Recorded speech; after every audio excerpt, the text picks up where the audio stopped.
Perwisyo ang dulot ng kawalan ng tubig ngayon sa ilang bahagi ng Metro Manila at Cavite. Kasunod po yan ang nasirang tubo ng Maynilad na natamaan umano ng ginagawang bagong palengke sa Tondo, Maynila. At nakatutok doon live si JP Soriano. JP? Pia, mga kapuso, narito po tayo ngayon sa isang bahagi ng Pretel Market sa Tondo, Maynila, kung saan po makikita nyo natin sa aking likuran.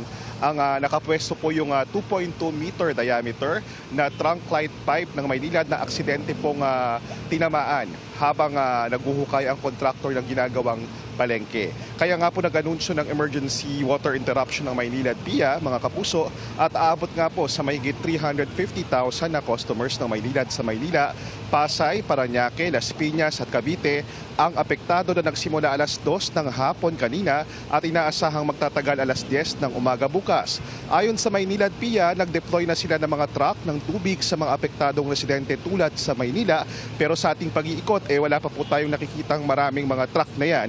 Hindi pa malinaw kung paano nasira ang water pipe, pero ayon sa Maynilad, primary o major trunk line ang tinamaan. Narito po ang pahayag ng taga Maynilad na nakausap natin.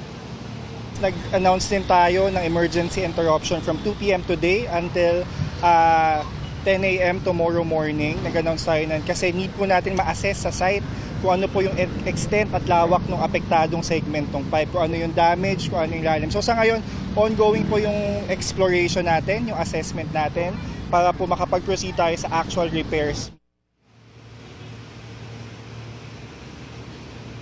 At Pia, dito pa lang sa Pretil hanggang doon sa bahagi ng Bambang sa Tondo, Maynila, wala na pong tubig o yung mga residente na kausap natin. Kung meron man, mahina na yung lumalabas at nangangamba nga sila, baka daw magtagal pang pag-resume ito. At sabi po ng mga tiga Maynila, agad naman daw po itong iimbestigahan at titiyak na hindi na nga po mauulit ito at susuportan o bibigyan na ng supply ng tubig ang mga residente.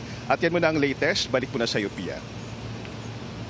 Maraming salamat, JP Soriano.